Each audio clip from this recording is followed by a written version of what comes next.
नरोत्तम प्रभु को भी माइक दे दो।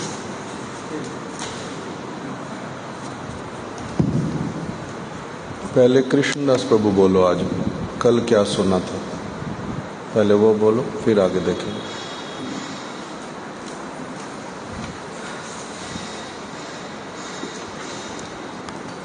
हरे कृष्ण। हरे कृष्ण। कल हमने श्रीला महाराज जी के विषय में श्रवण किया था कि उसमें जैसे हमने पुरानी लास्ट डे वाली कथा श्रवण की थी कि कैसे महाराज जी की सेवा के प्रति कैसी भावना थी। जब वो ब्रजमंडल उनके समय में जब ब्रजमंडल परिक्रमा होती थी तो वो कैसे सारी व्यवस्था खुद करते थे और कैसे उसमें हमने जैसे नित्य लीला प्रविष्ट ओम विष्णुपाद अष्टोत्तर श्री श्रीमद् भक्ति रहित माधव गोस्वामी महाराज जी के एक शिष्य थे प्यारी मोहन जी। तो ना उनके गुरु भाई, वो प्रभुपाद जी के शिष्य थे। उनके गुरु भाई थे प्यारी मोहन जी। माधव गोस्वामी महाराज जी के गुरु भाई, मतलब श्रीला प्रभुपाद जी के शिष्य जी। तो उनको सेवा दी, जैसे सारे यात्रियों को ब्रजमंडल परिक्रमा में लेके जाना है और कैसे उनमें हमने कल श्रवण किया था कि कैसे उनकी सेवा करते थे उस समय सभी यात्रियों की। तो उस समय जो यात्री भी होते थे वो भी ब्रह्मचारियों को ऐसा नहीं कि ज़्यादा कर्मचारी समझते थे, ज़्यादा कर्मचारी समझेंगे और जो भी होगा सारे सामान उनसे उठवाएंगे, ऐसी भावना से नहीं थे। वो भी बड़े प्यार से उनके साथ व्यवहार करते थे। तो उसमें हमने श्रवण किया था कि कैसे उस समय में ब्रजमंडल परिक्रमा जब हुई, जब महाराज जी मठ में आए थे 1956 में आए थे 1955 में आए थे। तो उसके आने के नेक्स्ट ईयर ही 1956 में जब ब्रजमंडल परिक्रमा आई तब वो ब्रजमंडल परिक्रमा में गए तो उसमें उन्होंने कैसे सेवा का दायित्व निभाया। तो उस समय जो भी यात्री आए हुए थे तो उसमें जैसे पहले होता था कि इस समय की तरह तो उस समय नहीं ब्रजमंडल परिक्रमा होती थी। तो पहले सभी टेंट वगैरह सब एक स्थान से दूसरे स्थान से लगाने पड़ते थे, कुछ दिन एक स्थान पे, फिर उसके 10 दिन बाद 8 दिन बाद अलग अलग स्थान में परिक्रमा जाती थी। तो सारी परिक्रमा पैदल ही जाती थी, कोई भी गाड़ियों में नहीं होती थी। समझ आ रहा है? नहीं आ रहा है? ठीक है। माता को कमाए, थोड़ा सा स्पष्ट करके बोलो, जैसे कि बिल्कुल छोटे बच्चे सामने बैठे हैं, उनको पूरा समझ आए। ठीक। तो पहले जो परिक्रमा होती थी महाराज जी के समय में, तो आज की तरह नहीं होती थी जैसे अब होती है कि गाड़ियों में जाते हैं लोग और सारी व्यवस्था इजी है हमारे लिए, सबके लिए। तो पहले तो जैसे जो भी लोग जाएंगे उनका जो भी सामान होगा वो पहले सभी लोगों से लेकर एक ट्रक में ले जाकर, तो जैसे हमने इसमें ये भी श्रवण किया था कि परिक्रमा में भी पार्टी होती है, जैसे advance party, main party, advance party, rear party. और मेन पार्टी जो है वो सब कीर्तन करते करते परिक्रमा को आगे। मेन पार्टी, एडवांस पार्टी और रियर पार्टी। तो वो परिक्रमा को आगे लेके जाएंगे। जो एडवांस पार्टी वाले लोग होते हैं वो जहाँ पर परिक्रमा जाएगी दर्शन के लिए, और उसके नेक्स्ट स्टॉप पे जहाँ पे प्रसाद होगा वो सारा व्यवस्था करेंगे। तो ऐसे करके हमने श्रवण किया था। तो जो प्यारी मोहन प्रभु जी थे उनको सेवा मिली कि जो भी सारे यात्री लोग आएंगे उनके सारा सामान एकत्रित करके तो उनको अगले जगह पे जब वो जाएगी परिक्रमा तो उनको देंगे। तो उस समय महाराज जी ने उसमें उनके साथ सेवा की। तो उसमें महाराज जी ने क्या किया कि बहुत ऐसे तो असुविधा होती है कि इतने सारे लोग हैं, इतना सारा सामान है और तो सब सेम बैग। उन्होंने क्या कर दिया फिर? उन्होंने टोकन बनाए, जैसे कि मुख्य बात बताओ कि टोकन महाराज जी ने प्रारंभ करा दिया, टोकन सिस्टम प्रारंभ करा दिया। तो इसका फल क्या हुआ? इसका फल हुआ कि परिक्रमा सभी लोगों को बहुत सुविधा हुई। और जब परिक्रमा सब हो गई तो उसके बाद नित्य लीला प्रविष्ट श्रीमद् भक्ति रहित माधव गोस्वामी महाराज जी तो प्यारी मोहन प्रभु को बोलते हैं कि आपके होने से कि ये सारी जो मैं आपसे बहुत प्रसन्न हूँ कि जो भी ये परिक्रमा में यात्री आए थे उनको बहुत सुविधा हुई और ये बहुत अच्छे से हो गई परिक्रमा। तब प्यारी मोहन प्रभु जी ने बोला कि मेरा इसमें नहीं कोई योगदान। तो जो भी किया है, ये जो नए ब्रह्मचारी आए हैं, महाराज श्रीला महाराज जी का ब्रह्मचारी नाम था श्री नौतम प्रभु, तो इन्होंने किया है। तब उस समय श्री श्रीमद भक्ति दत्त माधव गोस्वामी महाराज जी ने सुन लिया, लेकिन नौतम प्रभु जो नौतम ब्रह्मचारी थे श्रीला महाराज जी, उनको कुछ स्पष्ट रूप से कहा नहीं, उनसे सुन लिया और मन ही मन में उनके लिए बहुत प्रसन्न हुए। तो ये हमने श्रवण किया था। और उसमें हम कल एक और विशेष श्रवण किया था अगला, तो जिसमें हमने श्रवण किया था कि जो श्रीला महाराज जी थे उनको अपने गुरुदेव से एक पत्र मिला था, तो जिसको उस समय गौर आशीर्वाद पत्र उसका नाम है। तो उसमें हमने कल पॉइंट श्रवण कर रहे थे कि उसमें महाराज जी के विषय में लिखा हुआ था, महाराज जी के गुण का वर्णन था। जैसे महाराज बहुत सतर्क रहते थे। पहला हमने सुना था शुचिर दक्ष, शुचिर सतर्क, हर विषय में सतर्क रहते थे। उसमें हमने ना सतत वाला अलग आएगा, शुचिर दक्ष ये अलग वाला है। पहले सतत वाला बता दो, जो आप बता दो वही बताओ।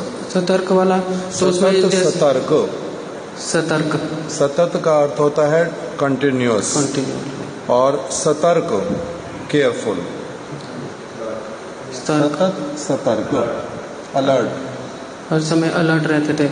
उस जैसे कि महाराज एक बार उनके गुरुदेव ने उनको सेवा दी कि कलकत्ता में मठ की, तो जब कंस्ट्रक्शन चल रही थी तो उसमें वो सारा कार्य संभालने गए। तो जब वो कुछ दिन से बाहर रह रहे थे तो उनको गुरुदेव ने बोला कि आप एक दिन के लिए कहीं दूसरे मठ में मायापुर मठ में आ जाए, बाकी सारे भक्त लोग तो हैं ही हैं, वो सब देख लेंगे यहाँ पे जो भी व्यवस्था है। तो श्रीला महाराज जी ने उनसे कहा कि मैं यहाँ आ जाऊँ, तो अगर पीछे से कुछ चोरी हो गई तो इसी वजह से मैं यहाँ नहीं आना चाहता। तो लेकिन तब उनके गुरुदेव ने कहा कि बाकी सारे 40-50 लोग तो तुम्हारे साथ हैं ही हैं, कोई बात नहीं, तुम मायापुर मठ में आ जाओ। तो जैसे महाराज एक दिन के लिए वहाँ मठ में चले गए, तो अगले दिन ही गुरुदेव उनको बुला कर कहते हैं कि आप सही कह रहे थे कि आप कल नहीं थे वहाँ पे, तो कल रात को वहाँ से हमारे जो टीन के शेड है वो 2 चोरी हो गए। तो इस वजह से कि महाराज जी ने उनके गुरुदेव ने उनसे बहुत प्रसन्न हुए कि बाकी सारे भी तो लोग हैं, लेकिन आप हर समय अलर्ट रहते हैं, तो आपका होना विशेष, बाकी सारे लोग तो सेवा कर ही रहे हैं, लेकिन जो अलर्ट होकर सेवा करता है वही सेवा मूल्यवान होती है। इसमें ये समझाना चाह रहे हैं महाराज जी को। ठीक, तो छोड़ नरोत्तम प्रभु बताओ ये वाला पॉइंट। सिर्फ आपने जो पॉइंट लिया था उसी पॉइंट के साथ में इसको जोड़ के जो मेन चीज़ है वो बता दो और फिर आगे बढ़ जाते हैं।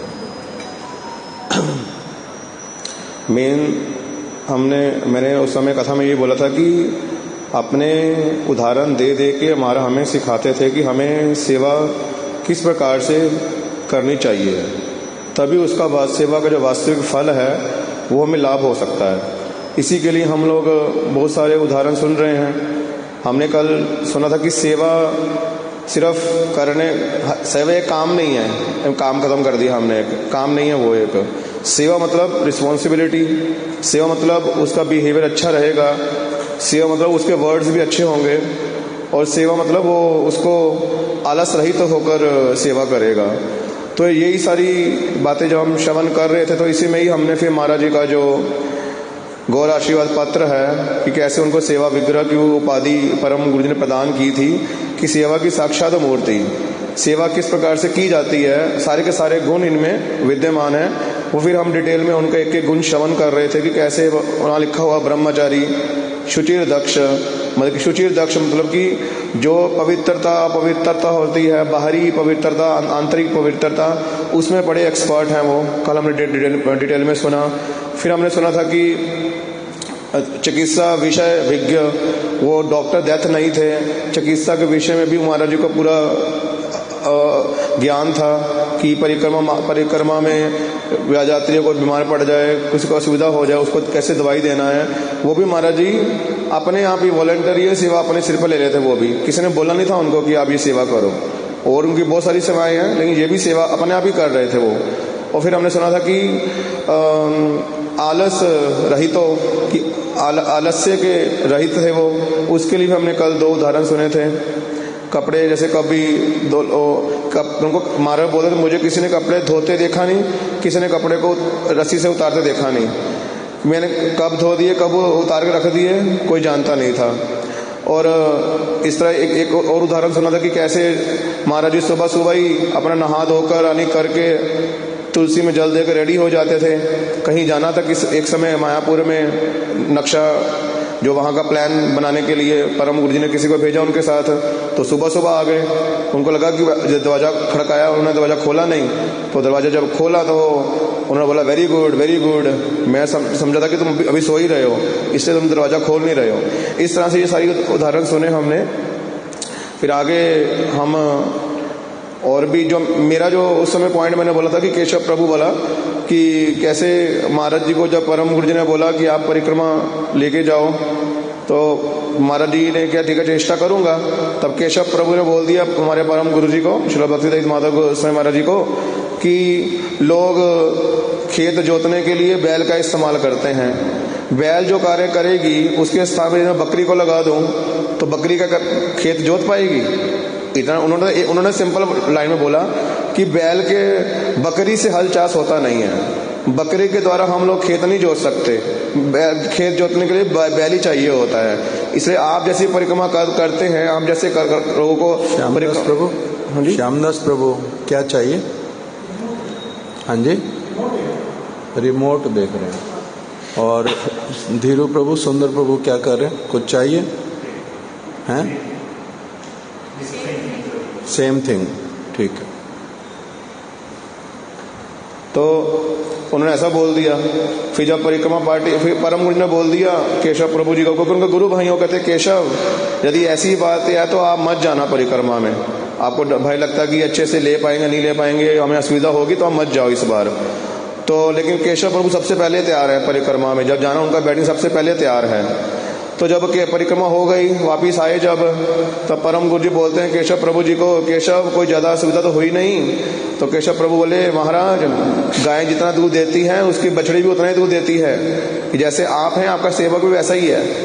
तो इस तरह से उन्होंने ये बात बोली। और ये वाली बात तो बोली ना कि बोला कि शेर का बच्चा शेर ही होता नहीं, ये नहीं बोला। उन्होंने बोला कि गाय जितना दूध देती है उसकी बछड़ी भी उतना ही दूध देती है। ठीक, जैसे आप परिक्रमा करवाई, बात तो एक ही है, भावना एक ही है।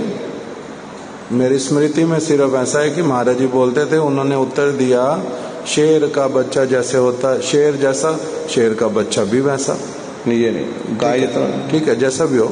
एक शिलते विक्रम महाराज जी ने भी लिखा, ऐसा हो सकता है उसके साथ मिक्स हो रहा हो, क्योंकि परम गुरुदेव जब चले गए इस जगत से तो किसी ने परम गुरुदेव के कार्य पर आपत्ति की थी। तो शिलते विक्रम गोस्वामी महाराज जी ने लिख करके दिया, ये नहीं सोचना कि आचार्य केसरी चले गए हैं, केसरी मतलब होता है शेर, तो आचार्य केसरी चले गए हैं और अभी आप उन कुछ भी कह सकते हो। नहीं नहीं, आपको नहीं पता, आचार्य केसरी गए हैं, पीछे केसरी को छोड़ करके गए हैं, हम उनकी संतान है। केसरी की संतान कैसी होती है? केसरी जैसी, इसलिए उससे भी सावधानी रहना पड़ता है। ठीक है, आगे बताओ। यही मेरे का पॉइंट था कि कैसे मतलब कि महाराज जी अपना बताते हैं कि किस तरह से उन्होंने सेवाएं की उस समय प्रदान की। ये वाला पॉइंट हो गया ना आपका? हाँ जी ठीक है। अब मैं बोलता हूँ पहले। अब जो हम लोग विषय श्रवण कर रहे हैं उसमें आता है कि किस प्रकार एक बार श्रील भक्तिदायित्व माधव गोस्वामी महाराज जी ने दक्षिण भारत की परिक्रमा, उसके लिए एडवर्टाइज किया कि हम दक्षिण भारत में परिक्रमा लेकर के जाएंगे। किस किस स्थान पर जाएंगे, किस तिथि को जाएंगे और उसके लिए सेवा आनुकूल्य क्या होगा, सारी चीज उसको एडवर्टाइज किया गया। उस समय एडवर्टाइजमेंट कैसे होती थी, पत्रिका में छाप करके भेजना पड़ता था, लोग पत्रिका में पढ़ते थे। फिर उसके बाद में वो उसमें सारा लिखा रहता था कि कैसे आप अपना रजिस्ट्रेशन करवा सकते हो कि आपने जाना है। क्योंकि वो लोग क्या करते थे उस समय, जब परिक्रमा में जाना, अपनी ट्रेन बुक करनी पड़ती थी। 2 डिब्बे वाली ट्रेन भी मिलती थी, 1 डिब्बे वाली ट्रेन भी मिलती थी, 4 डिब्बे वाली ट्रेन भी मिलती थी। कितने दिन कहाँ रुकोगे वो सारा कुछ पहले लिख करके देना पड़ेगा स्टेशन पे। तब फिर उसके अनुसार वो लोग आपको बताएंगे कितना पैसा लेंगे। उसी के अंदर ही सबके सोने की व्यवस्था, महाराज जी कहते जैसे 72 सीटें होती हैं अभी ट्रेन में, वो सब हट जाती थी और वो एक हॉल की तरह बना देते थे। हॉल की तरह बनवाना, हॉल की तरह आप बोलोगे आपको आधा कैबिन चाहिए, आधा हॉल चाहिए, वो भी ट्रेन के डिब्बे में बना देंगे। उस समय ऐसी वाली सारी सुविधा थी, अभी है नहीं है मुझे पता नहीं। तो उस समय फिर ठाकुर जी के लिए, ठाकुर जी भी साथ में जाते थे। मंदिर के जैसा सारा कार्यक्रम रहता था। सुबह भी मंगल आरती होएगी ट्रेन के भीतर ही, ट्रेन चलती रहेगी, मंगल आरती भी होएगी उसी में ठाकुर जी का भोग बनाने के लिए भी अंदर ही सारा अपना रसोई भी बना सकते हैं। जैसे अभी पेंट्री होती है तो रसोई बनाने के लिए भी सुविधा होती थी, भोग भी लगता था, नित्य कीर्तन भी होता था, सारा कुछ ही उसी ट्रेन के भीतर में सुविधा होती थी। ऐसे वाले बोगी बुक की जाती थी। अगर आपके यात्री अधिक हो गए तब आप और बोगी बढ़वा सकते हैं, यात्री कम हो गए बोगी कम करवा सकते हैं, उसके अनुसार सारा सुविधा था। तो ये सारे काम हमारे महाराज जी करते थे। तो अभी दक्षिण भारत की परिक्रमा होएगी। 4-5 महीने पहले से ही निर्णय हो जाता था, पत्रिका में जाता था। एक महीने पत्रिका निकलती है, महीने में एक बार, उस पत्रिका में लिखा हुआ जाता था। श्री चैतन्य वाणी पत्रिका मठ से निकलती थी हर महीने, उसी में फिर लिखा हुआ जाता था। लोग उसी को पढ़ करके अपनी बुकिंग करवाते थे।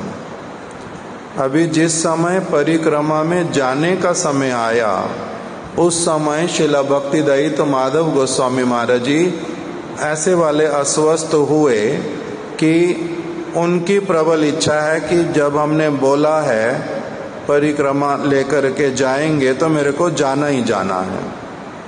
क्योंकि लोग पूछते हैं कि इस बार परिक्रमा कौन लेकर के जाएगा, तो उसमें पहले से लिख दिया जाता था कि ये प्रमुख वैष्णव जो हैं वो एक साथ में जाएंगे। उससे लोगों को सुविधा होती है। अगर तो श्रील भक्तिदयित माधव गोस्वामी महाराज जाएंगे तो लोग अलग प्रकार के, उनके गुरु भाई इत्यादि भी बहुत सारे जाएंगे और सीनियर लोग जाएंगे साथ में। क्यों?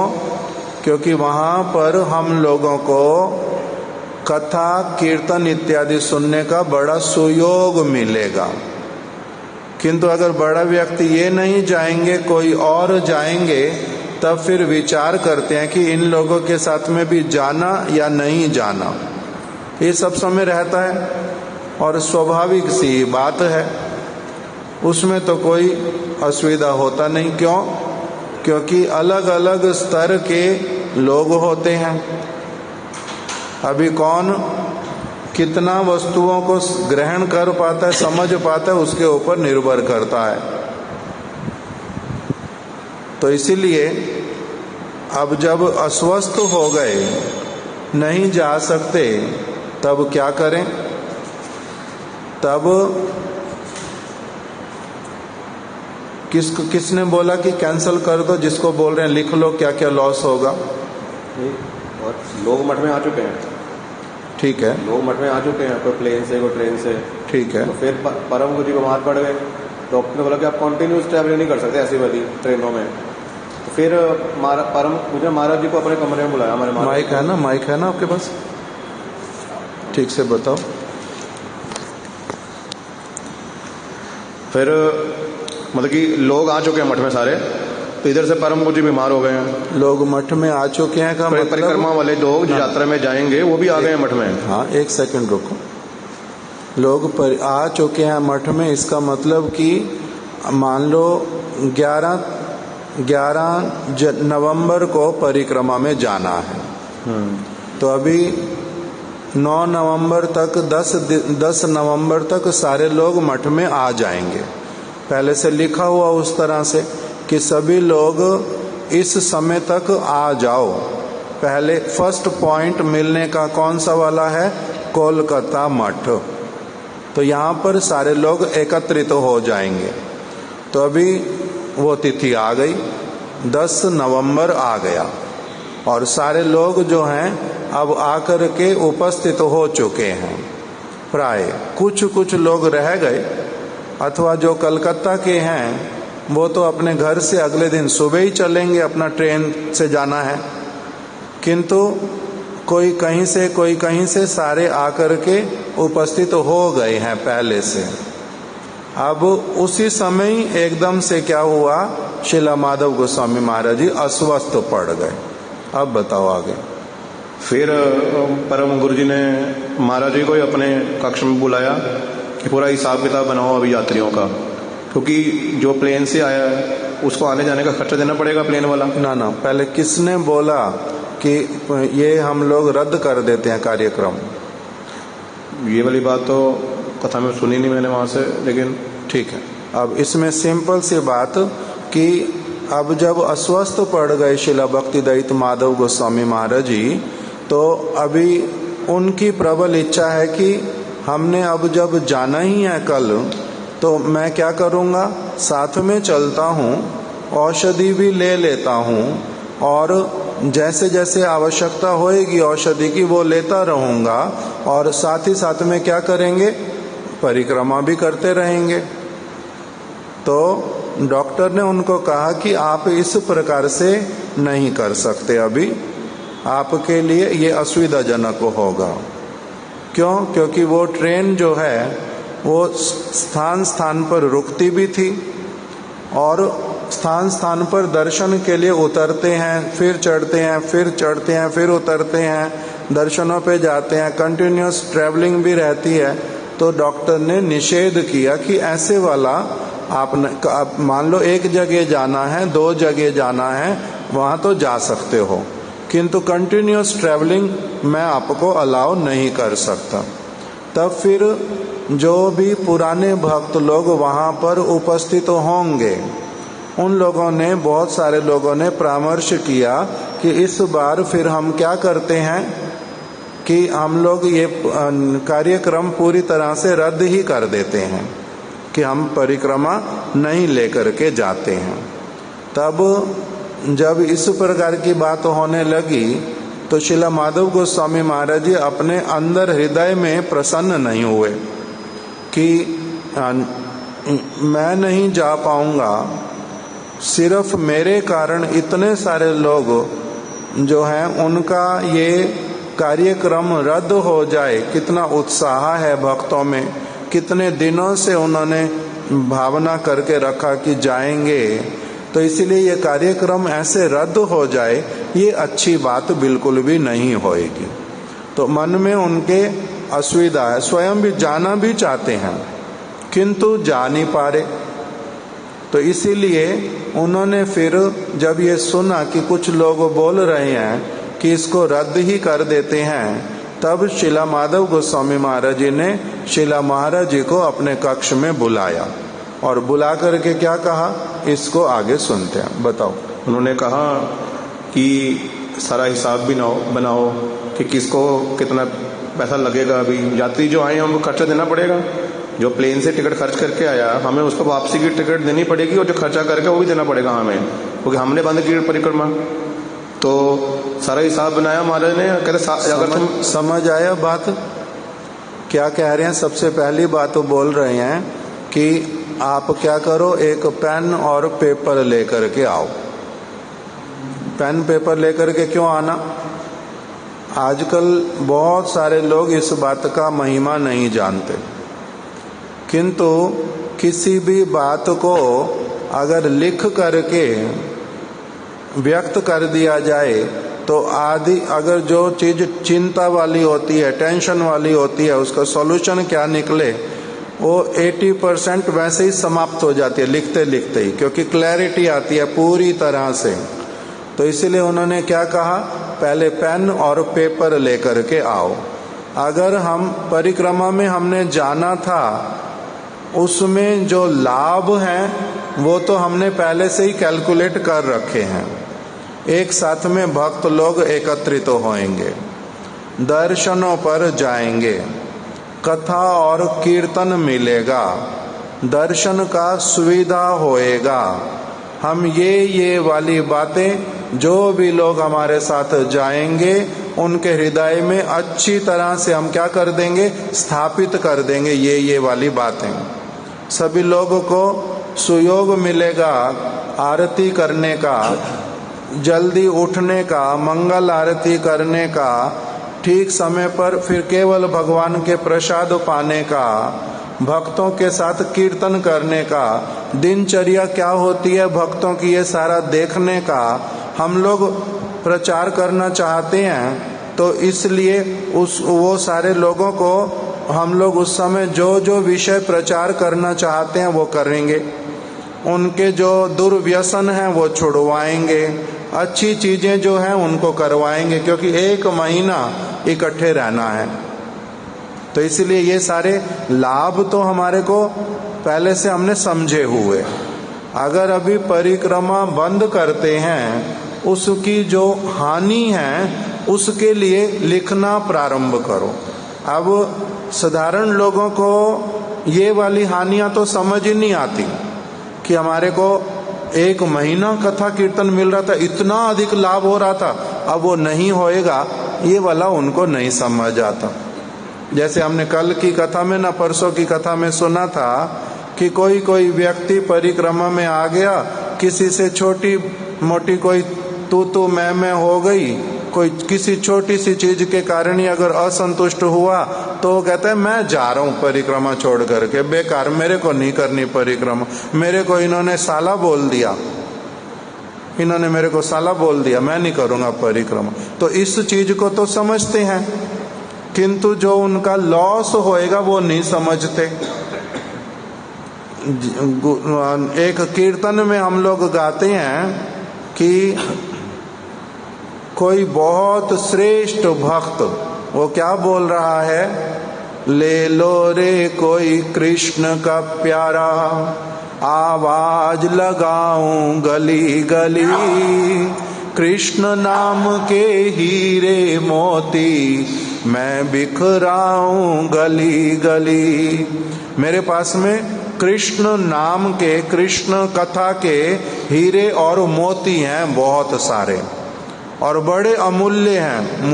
उनका दाम निर्धारित करना संभव नहीं है कि उसका मूल्य कितना है, एक एक मोती का मूल्य कितना है, इसका दाम निर्धारित नहीं किया जा सकता।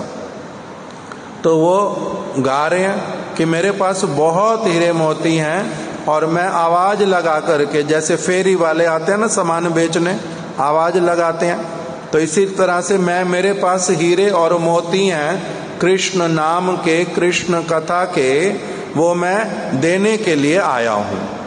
ले लो रे कोई कृष्ण का प्यारा। लेगा कौन उसको कौन लेगा? जो व्यक्ति भगवान कृष्ण को प्रिय होगा केवल वही लेगा, दूसरा कोई लेगा नहीं। जो कैसे पता चलेगा ये कृष्ण को प्रिय है? अगर उस व्यक्ति ने लेना प्रारंभ किया तो कहते हैं ये व्यक्ति कौन है, भगवान का प्रिय है, तभी इसमें रुचि हुआ, ये इस चीज को लेगा, नहीं तो लेगा ही नहीं। जैसे हमारे महाराज जी कथा सुना रहे हैं कि शिला प्रभुपाद जी से किसी ने पूछा कि भगवान का संदेश क्या सब लोगों के पास में पहुंच जाता है?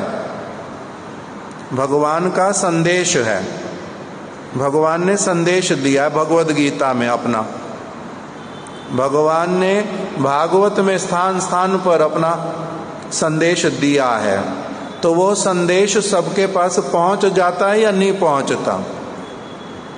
तो उसमें लिखा कि भगवान जिनका चयन करते हैं उनके पास में संदेश भेजते हैं। जैसे मेरे को एक लेटर भेजना, वही का वही लेटर मैंने 10 लोगों को भेजना, तो मैं चयन करूंगा ना किस किस के पास में मेरे को लेटर भेजना है। अभी आजकल व्हाट्सएप, मैंने किस किस के पास व्हाट्सएप भेजना है वो मैं क्या करूंगा, नाम सेलेक्ट करूंगा। डायरी में नाम तो बहुत सारे हैं, फोन में किस किस के पास भेजना चाहता हूं मैं सिलेक्ट करूंगा। जिसके नाम सिलेक्ट करूंगा उनके पास क्या पहुंच जाएगा, मेरा मैसेज पहुंच जाएगा। उसी प्रकार से भगवान का संदेश जिसके पास पहुंचता है वो व्यक्ति क्या हो, इसका मतलब क्या होता है कि भगवान ने उनका चयन किया है। इसीलिए बोलते हैं जिस जिसके पास में भगवान का शुद्ध संदेश पहुंच रहा है उसको क्या समझना चाहिए, मैं बड़ा सौभाग्यशाली व्यक्ति हूँ, मैं बहुत सौभाग्यशाली हूँ। बाकी मेरा क्या है, मेरे पास क्या नहीं है, कहाँ से आ रहा है कहाँ से नहीं आ रहा, किंतु ये वाली वस्तु मेरे पास आई, ये तो सबसे मूल्यवान है, इसलिए मैं बहुत सौभाग्यशाली हूँ जिसके पास संदेश पहुंचे। फिर बताते हैं दूसरा, जिसके पास नहीं पहुंचे इसका मतलब वो दुर्भागा है। कहते हैं यस सर्टेनली, डेफिनेटली, जिसके पास में संदेश नहीं पहुंच रहा और जो ले नहीं रहा, संदेश पहुंचा वो किंतु तब भी ले नहीं रहा। जैसे किसी किसी के पास में लेटर आता है वो लेते नहीं, वो क्या बाहर बॉक्स बना दिया, इस बॉक्स में कोई पियन को बोलते हैं उस बॉक्स में डाल करके चले जाओ, वो डाल के चला जाता है। किसी किसी के घर में मैंने देखा, जब हम छोटे थे हम लोग मस्ती करते थे, लोगों का लेटर आया हुआ उनके घर के बाहर पोस्टमैन डाल के चला गया, उन्होंने लिया नहीं, हम अपना इधर से घूम रहे उधर से घूम रहे, किसी का भी निकाल लिया, फाड़ करके फेंक दिया नाली में, बस इस प्रकार के मस्ती करते खेलते हैं। तो क्यों उनका ऐसा हो गया, हमारे को सुयोग मिल गया उनका लेटर फाड़ने का, क्योंकि वो उस प्रकार से केयरफुल नहीं थे, वो इतनी परवाह नहीं करते, आया फाड़ भी दिया तो भी कुछ बात नहीं। किंतु इसी प्रकार कह रहे हैं जो जिनके पास भगवान का संदेश, भगवान के संदेश के लिए तो ललायित रहना चाहिए कि मेरे पास संदेश आया, एक ही आया, और संदेश और अगला संदेश और चीज भगवान मेरे लिए कुछ बोल रहे, तो उसके लिए तो उल्टा ललायित रहना चाहिए। किंतु वो अगर ना हो और एक आधा भी आया, 2 संदेश आए, मैंने उसकी भी केयर ही नहीं की, मान लो लेटर भी मिला, पढ़ भी लिया, साइड में रख दिया, बस हो गया, तो इसको क्या कहते हैं, दुर्भागा व्यक्ति। तो कोई व्यक्ति है सौभाग्यशाली, वो क्या बोल रहा है, सबको लोगों को बोल रहा है कि ले लो रे कोई कृष्ण का प्यारा। किसके लिए संदेश है, किसके लिए संदेश है, वो कहते हैं कि जो भी व्यक्ति कृष्ण का प्यारा है वो ले लो। 2 तरह से अर्थ भी हो जाता है, जिसको कृष्ण प्यारे हो वो ले लो हमारे से संदेश को, उनका संदेश है और उनका संदेश सबके लिए है पड़ा, ऐसा कोई भी नहीं है जिसके लिए उनका संदेश ना हो, सबके लिए है पड़ा। किंतु जो ले लेगा वो क्या हो जाएगा, ले लो रे कोई कृष्ण का प्यारा, आवाज लगाऊं गली गली, कृष्ण नाम के हीरे मोती मैं बिखराऊं गली गली। वो संदेश कैसे है, हीरे के समान, मोतियों के समान। कह रहे हैं इससे बड़ा तुलना मिला नहीं है बोलने के लिए। संसार में सबसे अधिक महंगी चीज जो मिलती है वो कौन सी है, हीरे मोती इत्यादि।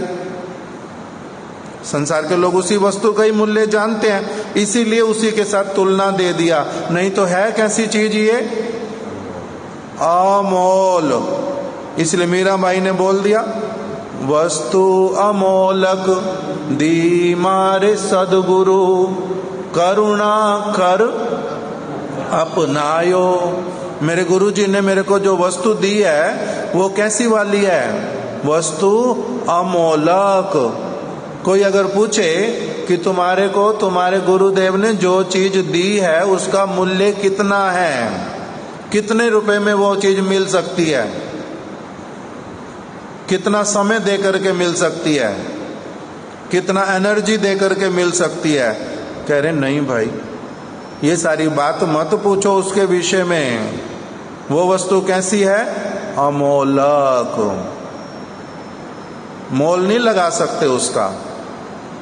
तो इसीलिए बोल रहे हैं कि ले लो रे कोई कृष्ण का प्यारा, आवाज लगाऊं गली गली, कृष्ण नाम के हीरे मोती मैं बिखराऊं गली गली। फिर जिस जिसने ये मोती लूटे वो सब माला माल हुए, दौलत के जो बने पुजारी एक दिन वो कंगाल हुए। दौलत सोना चांदी माया वालों, मैं बतलाऊं गली गली, ले लो रे कोई कृष्ण का प्यारा, आवाज लगाऊं गली गली।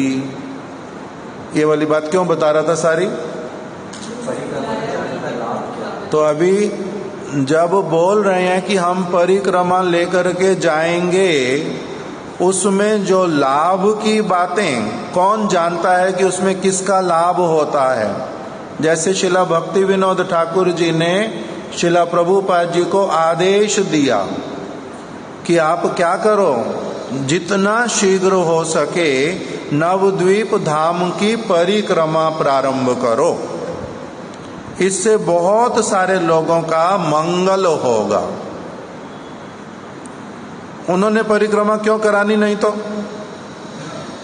परिक्रमा किसी को कराने जाओ अनेकों प्रकार के झमेले लेने पड़ते सिर पर, विशेष करके 1 महीने की परिक्रमा किसी किसी की 1 दिन कराने में नानी मर जाती है। क्यों? अभी हम लोग रात में परिक्रमा जा रहे, कुछ समय से जाते ना, कभी कभी बीच में, दिन में क्यों नहीं ले जाते? गर्मी है जी, एक बात। दूसरा क्यों नहीं ले जाते? क्योंकि वहां पर क्या चाहिए? फिर प्रसाद चाहिए।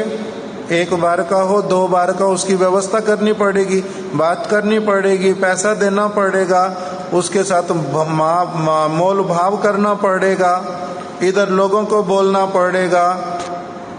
ये क्या हम लोग क्या ट्रैवल एजेंट हैं जो ये वाले काम करें? इतने सारे झमेले कौन ले सिर के ऊपर? तो इस प्रकार की चीज आती है मन में, किंतु लेकर के जाएगा कौन? 1 महीने के लिए फिर कमरे भी देने हैं, सीट भी देनी है।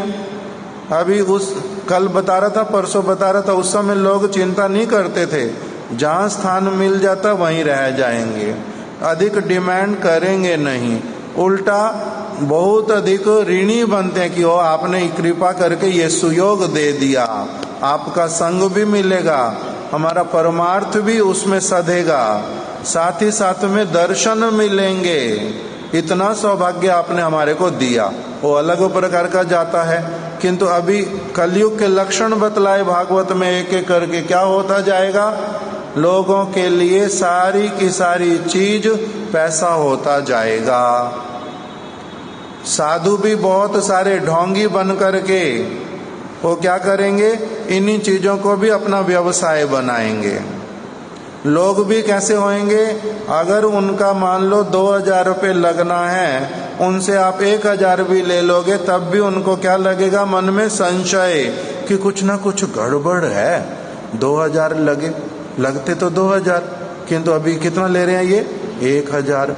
किसी ने स्पॉन्सर करवाया होगा, फिर जिसने स्पॉन्सर करवाया होगा ना, उनसे इन्होंने 2500 ले लिए होंगे, और हम लोगों को क्या बोल रहे हैं?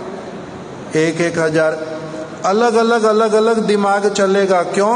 कलयुग के समस्त प्राणियों का बतलाया लक्षण कैसा होगा, वो सब समय संदेह युक्त होंगे, मन जो होगा उनका अशांत होगा, अच्छी से अच्छी वस्तु में भी उनको सब समय खराबी दिखलाई ही पड़ेगी। किंतु जो परम सौभाग्यशाली होंगे, जिनके ऊपर कली अपना प्रभाव नहीं डाल पाएगा, वो देखेंगे फिर कि ओ इस संसार में दूसरे लोग भी हैं पड़े।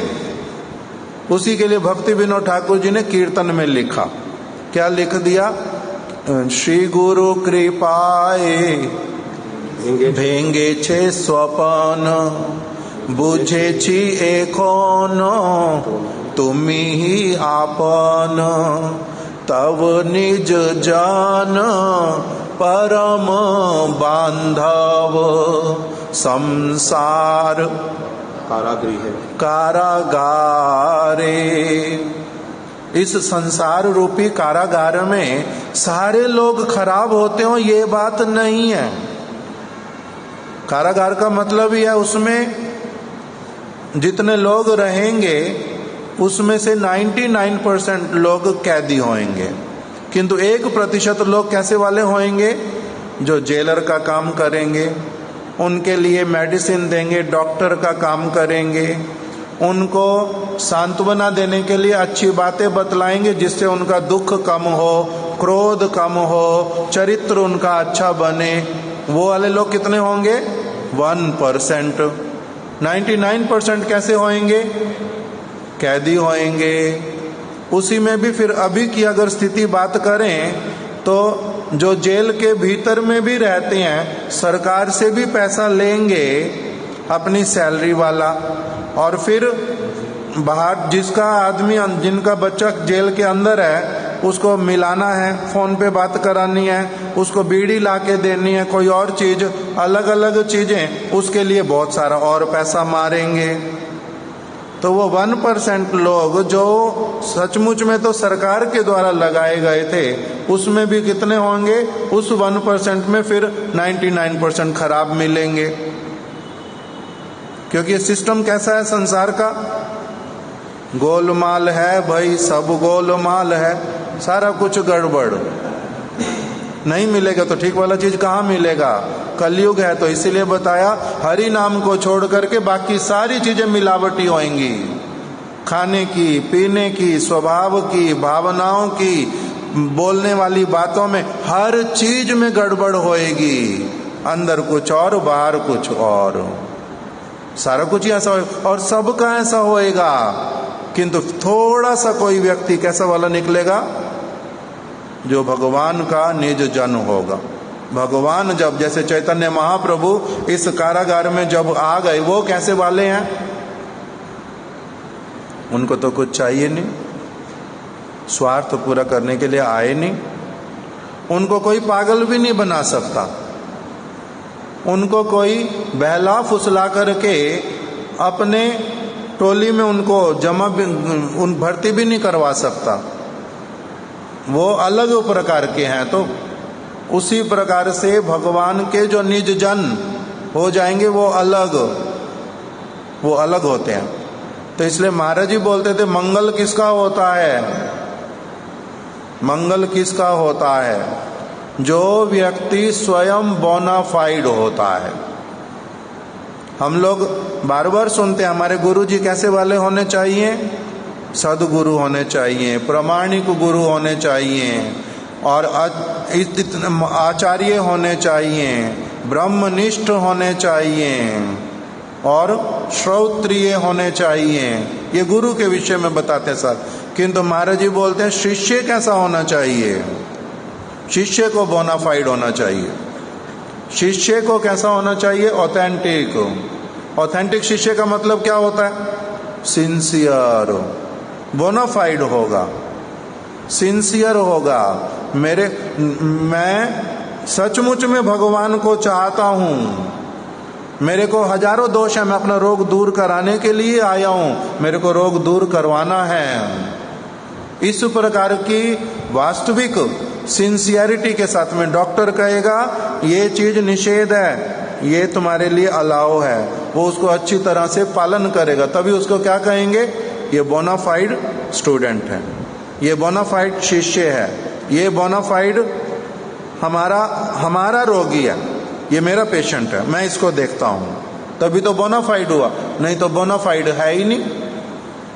जैसे हॉस्पिटल में जाओ तो वहाँ क्या कराते हैं, पर्ची बनवाएंगे, आपके नाम लिखेंगे आपका, और आप साइन करो कि आप डॉक्टर को, अपने आप को डॉक्टर के हाथ में छोड़ रहे हो। फिर डॉक्टर जो जो कहेगा वैसे वाला करोगे, ये साइन लिख करके दो, वचन दो। कोई और गड़बड़ करोगे तो गड़बड़ होएगी फिर तुम्हारी। सारी चीजें लिख देते हैं। तो इसीलिए क्या बनना पड़ता है, हॉस्पिटल में जाकर के सिंसियर पेशेंट, गुरु के निकट जाकर के बोनाफाइड डिसाइपल।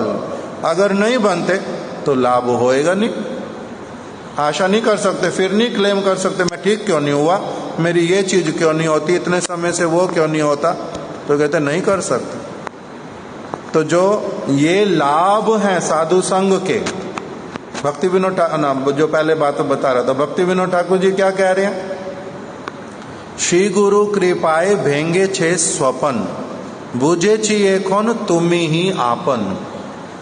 मेरा किसी के ऊपर अगर श्री गुरु की विशेष कृपा होती है, अगर कोई श्री गुरु को धारण करता है, बोनाफाइड शिष्य बनता है, तब क्या होता है, श्री गुरु की कृपा मिलती है। उससे होता क्या है, अज्ञान चला जाता है, ज्ञान आता है,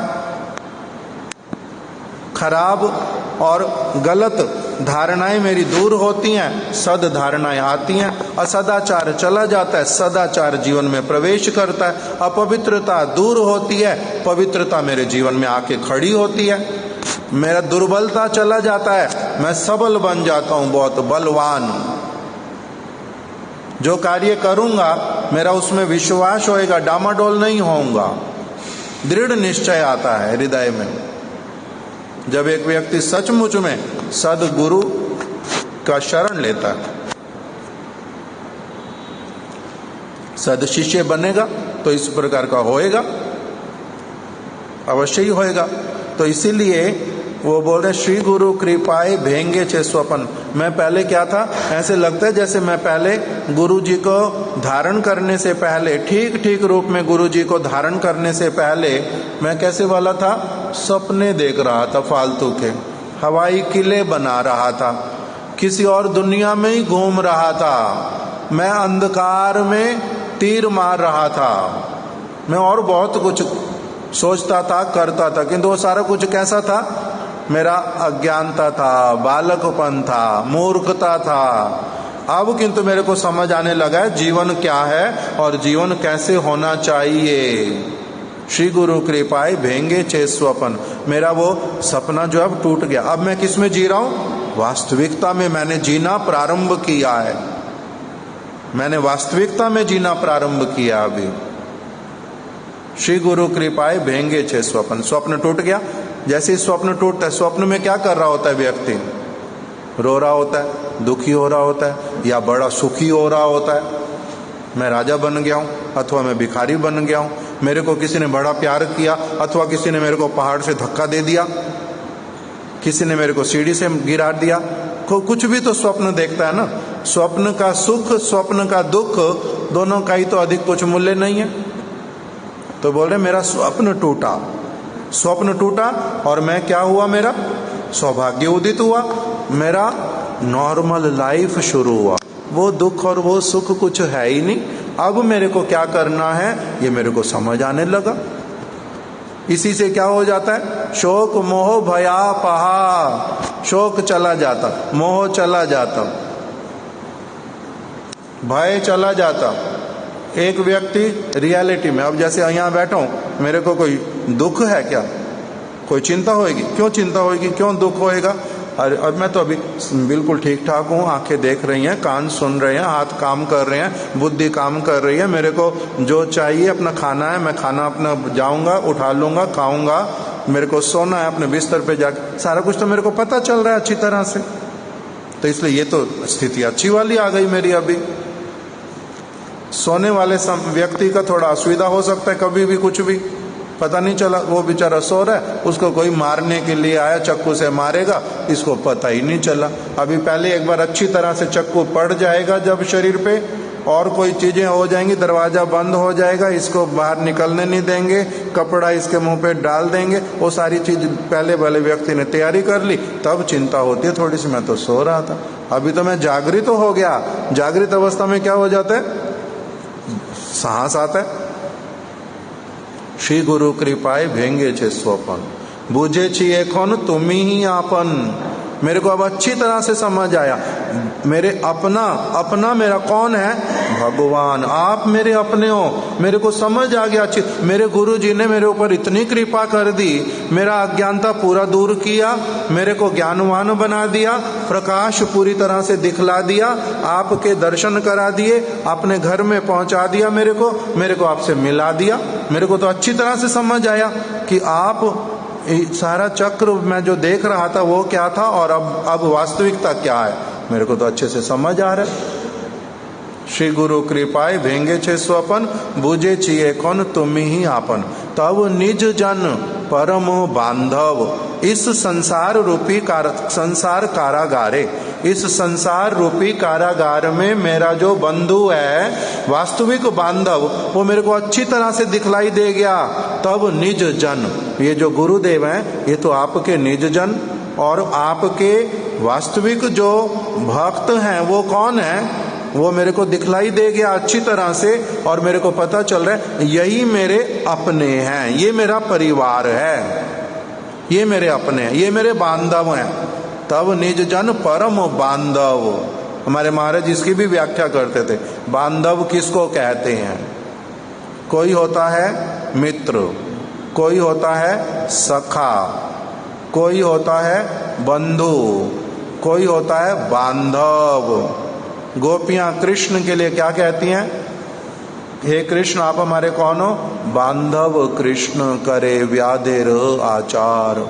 आप हमारे बांधव हो, आप हमारे मित्र थोड़ा ना हो केवल, आप हमारे सखा थोड़ा ना हो केवल, आप हमारे बंधु ही थोड़ा ना हो केवल, आप तो हमारे बांधव हो। बांधव का मतलब होता है उसमें बाकी सारे आ जाते हैं, अच्छे अच्छे जो सारे शुभ चिंतक, प्यार करने वाले सारे उसमें आ जाते हैं, उसको बोलते हैं बांधव।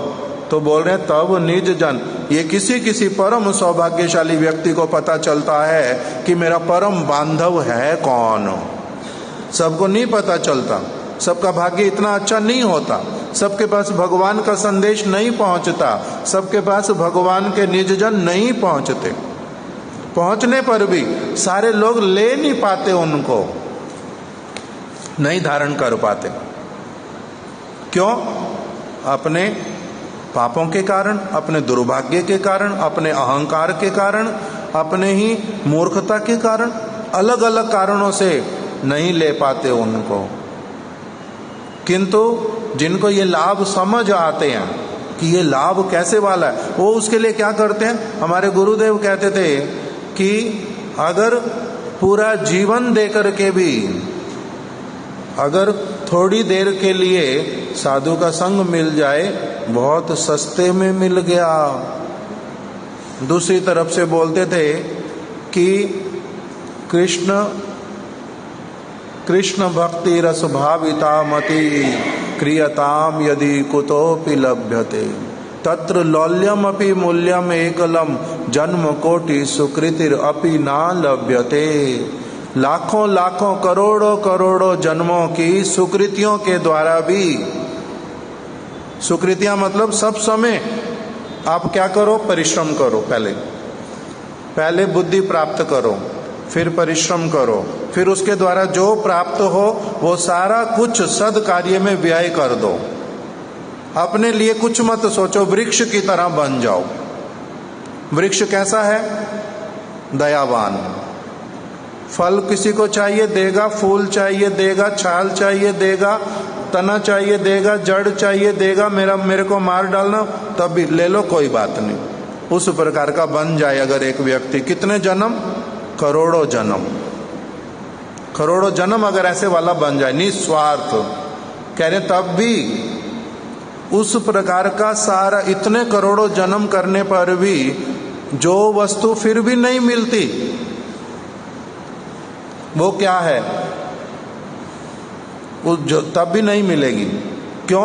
मैंने इतना सारी चीजें मैं देता जा रहा हूं, सारा जीवन के बाद जीवन देता जा रहा हूं, अपने लिए कुछ नहीं कर रहा हूं, निष्काम हूं पूरी तरह से, तब भी मेरे को इसका लाभ क्या होगा? कह रहे लाभ होंगे, अलग अलग प्रकार के लाभ हैं, किंतु इसके द्वारा कृष्ण के प्रति प्रेम, कृष्ण के प्रति मति, कृष्ण के विचारों को श्रवण करने की, उसको धारण करने की, ग्रहण करने की योग्यता नहीं आएगी। इतने बड़े नहीं बन जाओगे। कृष्णमति कह रहे फिर ये कैसे होता है? कह रहे जन्म कोटि सुकृतिरपि ना लभ्यते, करोड़ों करोड़ों जन्मों की सुकृतियों से भी नहीं मिलती। कैसे मिलती है फिर? किसको मिलती है? तो कह रहे हैं उस व्यक्ति को मिलती है जिसके हृदय में उसके लिए लोभ आ जाता है, जिसके लिए लोभ, जिसके मन में लोभ आता है कि मेरे को ये चीज चाहिए, मेरे को कृष्ण के प्रति प्रेम चाहिए, मेरा कृष्ण के साथ में संबंध चाहिए, मेरे हृदय में कृष्ण कृष्ण बसे, मेरे को यही चाहिए, मेरे को कृष्ण की बातें सुनाई दे, मेरे को ये चाहिए, मैं कृष्ण की बातों के अनुसार चल पाऊं, मेरे को ऐसा बल चाहिए। जो ये सारी बार बार बार बार बार बार उसके हृदय में कामना जागृत होती है, लोभ हो जाता है, जो उसके बिना रह नहीं पाता। अब एक व्यक्ति को इस प्रकार से छटपट छटपट करा देना, वहां तक पहुंचा देना, ये कौन करता है? ये करते हैं गुरु, ये करते हैं भगवान के निज जन। किस व्यक्ति को क्या करो? ऐसे वाला बना दो। ये अच्छी चीज है। किसी को कोई चीज का लोभ दिखलाओ और उसको इस प्रकार से पहले क्या कर दो? पागल बना दो। दो मत उसको वो वस्तु, केवल उसके बारे में बताते रहो, वो वस्तु दूर से दिखलाते रहो उसको, जब तक पूरी तरह से लोभ नहीं आ जाएगा, मतलब प्राप्त करके उस वस्तु को वो उपयोग करने का पूरा योग्य नहीं बन जाएगा। जैसे लोभ तो हजारों लोगों को हजारों चीजों का हो जाता है और फिर उसके लिए काम भी करते हैं, जैसे कैसे उनको मिल भी जाता है, किंतु 2 दिन बाद फिर क्या हो जाता है? जो चीज मिली उसका मूल्य ही नहीं है। जो चीज मिली उसको मूल्य ही नहीं देते। हम लोगों के लिए भगवान भी ऐसे वाले बन जाते, इसीलिए भगवान अपने आप को नहीं देते आसानी से किसी को भी। इसीलिए भगवान के निज जन भी किसी को ऐसे ही उठा करके नहीं दे देते। कहते हमारे नरोत्तम प्रभु ने महाराज जी को बोला था, महाराज जी आपका तो सामर्थ्य है पड़ा ना, भगवान आपके हैं, तो आप मेरे को शुद्ध भक्ति दे दो, मेरे को भगवान दे दो, मेरे को ये दे दो, आपका तो सामर्थ्य है, तो मेरे को ऐसे दे दो। तो कहते नहीं नहीं, ऐसे ही नहीं देंगे। दे सकते हैं का मतलब दे दे ऐसे। क्यों? देखूंगा नहीं, जो चीज दे रहा हूं उसको ये संभाल पाएगा नहीं संभाल पाएगा, आदर करेगा नहीं करेगा, अभी मांग रहा है बाद में पता नहीं क्या करेगा। जब तक अच्छी तरह से परीक्षाएं नहीं हो जाएंगी ऐसे ही उठा करके दे देंगे। इसलिए शिला भक्ति विनोद ठाकुर जी ने भी, शिला वामन गोस्वामी महाराज जी ने भी इसी प्रकार से लिख करके दिया कि यद्यपि गुरुदेव सब कुछ देने में साथ ही साथ में समर्थ हैं, किंतु तब भी वो देते नहीं हैं। क्यों? क्योंकि जैसे बोलते हैं ना, इस संसार में किसी को अगर घर बहुत अच्छा, किसी को धन संपत्ति बहुत अच्छी, किसी को शरीर बहुत अच्छा, सारा कुछ जब बड़ी आसानी से मिल जाता है ना, तो वो क्या चढ़ जाता है? सिर पे चढ़ जाता है, नखरे करता है, ऐसे उस चीज को मूल्य ही नहीं देता। जैसे ऐसे कि 10,000 रुपये खराब कर दिए तो जैसे मतलब एक पेड़ पे लगते हैं पैसे। खुद परिश्रम करके जब करता है, मूल्य समझता है, बुद्धिमान बनता है, तब उसका अलग प्रकार का व्यक्तित्व का विकास होता है। तो इसलिए गुरु वर्ग पहले क्या कराते हैं? लोभ दिलाते हैं, लोभ उत्पन्न करवाते हैं, वस्तु की महिमा बतलाते हैं, तब उसके बाद में उसको ये वाला देना भी जहाँ से प्रारंभ है। ये भी कह रहे हैं करोड़ों करोड़ों जन्मों की सुकृतियों से व्यक्ति अपनी आप ऐसा नहीं बन सकता। थोड़ा सा भी भगवान की विशेष कृपा से जैसे चैतन्य महाप्रभु के लिए बताया, अनर्पित चरीम चिराद करुणया अवतीर्णा कलौ। भगवान करुणा करके स्वयं अवतरित होकर के किसी वस्तु को देने की जब कामना करते हैं तब किसी में क्रमशः योग्यता आनी प्रारंभ होती है, नहीं तो नहीं आती। तो इसलिए अब जो ये श्रीला माधव गोस्वामी महाराज जी बात कर रहे हैं कि परिक्रमा में अगर नहीं जाएंगे, जब जाने की इच्छा है तो क्यों जाना चाहते हैं, उसमें किस किस का क्या क्या लाभ होएगा वो सारा तो अच्छी तरह से जानते हैं। इसीलिए दूसरी तरफ का उन्होंने विचार क्या कहा, महाराज जी को पेन पेपर लेकर के आओ, जो बोल रहे हैं परिक्रमा में परिक्रमा बंद कर देते हैं क्योंकि मैं नहीं जा पा रहा हूँ, मैं अस्वस्थ हूँ, तो उसके द्वारा लॉस क्या क्या होएगा, जिसको साधारण से साधारण मोटी बुद्धि वाला भी जो समझ सकता है उसको लिख करके मेरे को बतलाओ कि क्या क्या लॉस होएगा। प्रॉफिट की बात जो है वो बिल्कुल अलग, लॉस अब वो तो लॉस देख रहे हैं किसी और प्रकार का, किंतु साधारण व्यक्ति वो लॉस समझ ही नहीं सकता। साधारण व्यक्ति वो लॉस वो प्रॉफिट नहीं समझ सकता, किंतु वो इसीलिए वो बात किसकी करवा रहे हैं कि कम से कम साधारण प्रॉफिट और साधारण लॉस की जो बात है उसी को ही आप क्या करो, पेन पेपर ले आओ। श्रीला माधव गोस्वामी महाराज जी ने महाराज जी को कहा उसी को अभी क्या करो, नोट डाउन करना प्रारंभ करो। तो इसलिए अब ये वाले विषय दूसरा जो एंगल है उसको हम लोग कल श्रवण करेंगे। वांछा कल्प तरुभ्यश्च कृपा सिंधु भ्य एव च पतितानां पावनेभ्यो वैष्णवेभ्यो नमो नमः।